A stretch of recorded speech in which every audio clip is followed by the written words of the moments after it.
What's going on, everyone? I hope you guys are doing well. If you're not, I feel kind of bad. Did I do something wrong? Like, am I the reason for it? I don't know. The thing that's been going through my head recently is iPhones. I keep thinking about them. I don't know why, right? I use my iPhone every day. It's like one thing I think about the most, more than I even think about myself. And every time I see like a media outlet or anything like that spreading these rumors, and they could be true, they could be not, of like iPhones and stuff, I can't help but soak that in and kind of get emotional about it. And this is another one of those examples. Okay, a lot of these media outlets, I don't know which ones they are.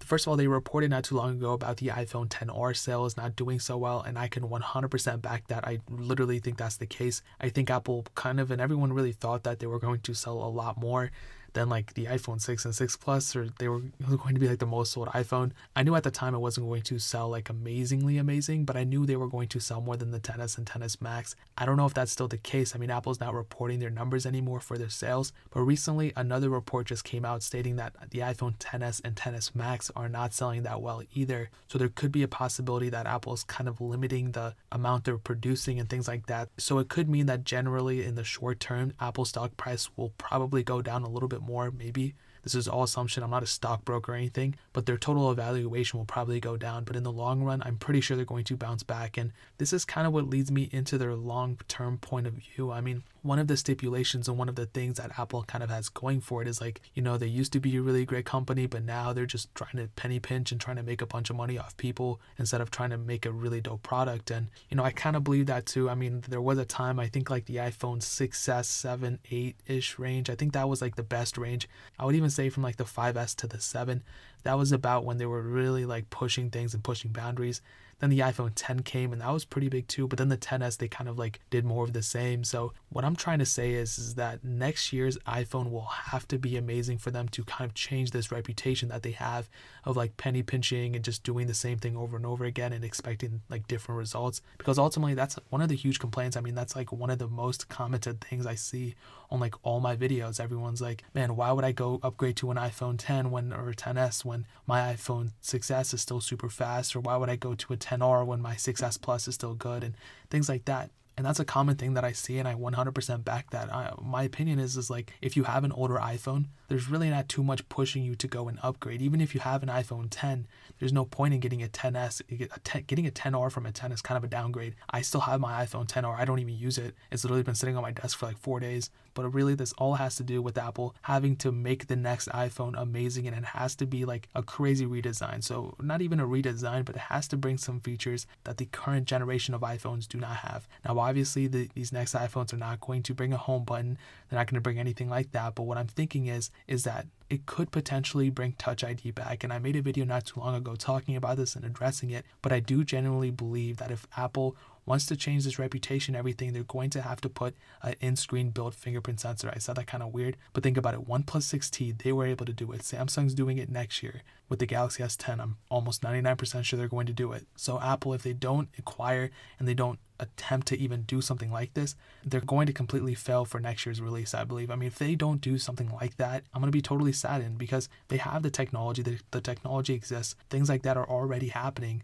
So if they don't do something like that, if they don't produce a phone that has Touch ID, that's going to be pointless. I mean, I'm not even expecting a fingerprint sensor on the back or anything like that. An inbuilt fingerprint sensor in the screen would be perfect. It already exists, so I don't understand why they can't do it. They should have done it this year. If they did, that would have been literally game-changing, and they could potentially release Face ID 2 next year as well, but I don't really know. That's kind of still up in the air. They will probably end up doing it, but if they just do Face ID 2 and no fingerprint sensor, that's just going to be a pointless thing in my book, because I feel like personally, and I've seen a lot of comments about this too, I think like Face ID is getting a little bit slower now. Like I remember not too long ago, like on iOS 11, I was on towards the end of it. It was like almost like lightning fast, like it would go and it would just like open. But now it's starting to be a little slower. Maybe it's like the placebo effect or something. It might just be me, but I kind of do think that it got a little bit slower with the iOS 12. They're probably going to fix it, but that is kind of a weird thing, and I just wanted to note that. Now, another quick thing, okay, a lot of people for some reason said that it could potentially bring USB-C, that the next iPhone, even all the iPhones, the XS, XS Max, and XR of 2019, it could bring USB Type-C. And I'm going to tell you right now that that could be a possibility. I'm not going to totally take it out of the water. It could happen, but in my opinion, I don't think that's going to happen at all. I'm like 99% positive that's not the case. Now, a lot of people are saying, well, they brought USB-C on the iPad Pro, the new one, so why would they not do it on the iPhones? And The reason being is that this is exactly why they put USB-C on the iPads and not the iPhones, is because on the iPads, not only do people use it like a computer so it can do more ports and stuff like that, but Apple sells a lot of dongles, okay? Apple sells a lot of things like that. So it would make way more sense for them to go and now have the ability to sell USB Type-C cables in their Apple stores and Lightning cables at the same time, so they can get both demographics. So if you need a USB Type-C cable, you can get it there. If you need a Lightning charger, you can get it there. And now if you lose your iPad Pro charger, you can't use the same one as your iPhone. So you have to get 2 different chargers for each thing. And Apple wants you to do that. Apple wants you to spend more money in their stores. It's not like they want you to spend less money. That's not what they're going for. So Apple wants to kind of keep this train going. And I'm telling you right now, they're going to say, I'm going to go back to this video too. They're going to say, well, the reason we're not going to put USB Type-C on an iPhone yet, and we've only done it on an iPad, is because iPads are more so of a computer thing. We want our users to be able to use a secondary monitor and keyboards and this and that, which the iPhone, they can use secondary keyboards, and I guess they can connect on monitors on like AirPlay or something, but to kind of save their own back and everything like that, they're just going to say an iPad, we want it to be able to do more, and it can do more than an iPhone, even though the iPhones cost more than the iPads. So that's what they're going to say, I guarantee you, if they haven't already said it already. And that's why they want you to spend more money into the Apple stores and all these different things. And going forward, I mean, the MacBooks have USB Type-C, the iPads have USB Type-C. They want it to be like that because Apple has a monopoly on the Lightning chargers, you know? When you need a Lightning charger, you're probably going to get it on Amazon or something like that. But unless you get like an MFI, whatever certified one, you're probably going to be screwed because a lot of them aren't original. They're not real. I mean, they can charge your phone, but they're really not safe for the battery. So what I'll tell you is that in terms of that, Apple is 100%, I'm like 99% positive they're not going to go for USB Type-C. But that kind of, you know, there's a lot of other things they could bring into a phone like this. This next year's iPhone is also going to bring iOS 13, and I've already done a video extensively talking about iOS 13, what I think it's going to bring. I'll try to leave that link down in the description if I remember. I would really recommend watching that. It's an interesting video. I spent a lot of time on it, so if you guys aren't going to watch it, go tell me right now because I'm going to be offended, but I'd really recommend watching that too. I just talk about some key features that iOS 13 could bring, and it could potentially bring a huge redesign and a lot of the new features. Like if Apple were to honestly put split screen on the newer iPhones, I feel like people would upgrade to it, especially on iPhones like the XS Max. I feel like it could handle it. The 10, I would say the 10, the 10R, the XS, XS Max. I feel like those iPhones could support split screen, and that would be enough of a reason for a lot of people to go and upgrade to it. To upgrade to like a phone that has like gesture base and a bigger screen overall. I know the Plus versions have bigger screens, but I really do think if Apple does that, they will also be in a better like space long term, because you know right now iOS really hasn't changed so much since like iOS 7.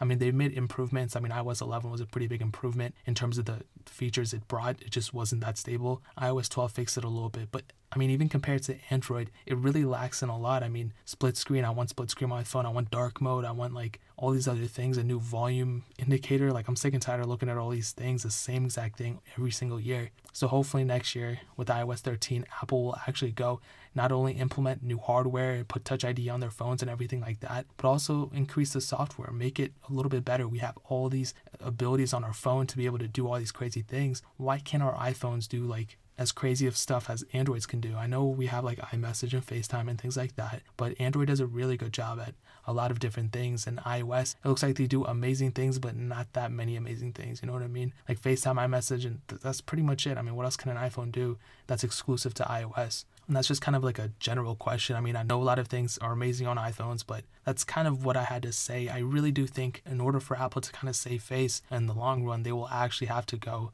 and really change up what next year's iPhones bring. You know, that's the only way I see them like really changing their stereotype and their opinion and ultimately making more money for their company if they just listen to the users, listen to all of us, listen to me especially, put dark mode on iOS 13, put Touch ID in the next year's iPhones, and put split screen on iOS 13. I guarantee you right now, Apple, people will go, I will upgrade to it. I will spend $2,000 on the most expensive iPhone if it can bring what I just said. If it can bring those 3 things, that's all I want. Touch ID was amazing. Face ID is like a 6 out of 10. So if Apple can do those things, I guarantee you you'll have one more customer. I will recommend it, and I'll probably recommend like 2 or 3 more people along with my channel, whatever videos I'll make of it. I will hype it up. So that's pretty much all I have to say.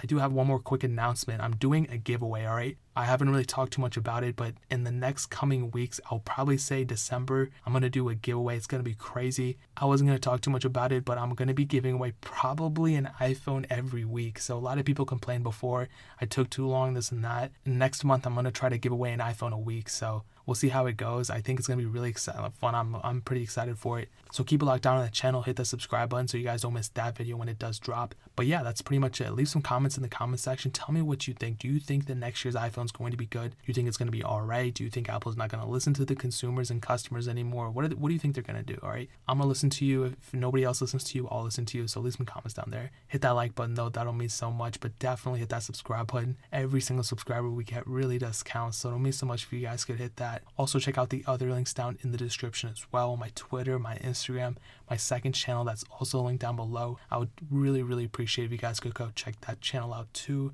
But more importantly than everything else, I love every single one of you guys. Hopefully I'll catch you guys in the next video. Peace out till then.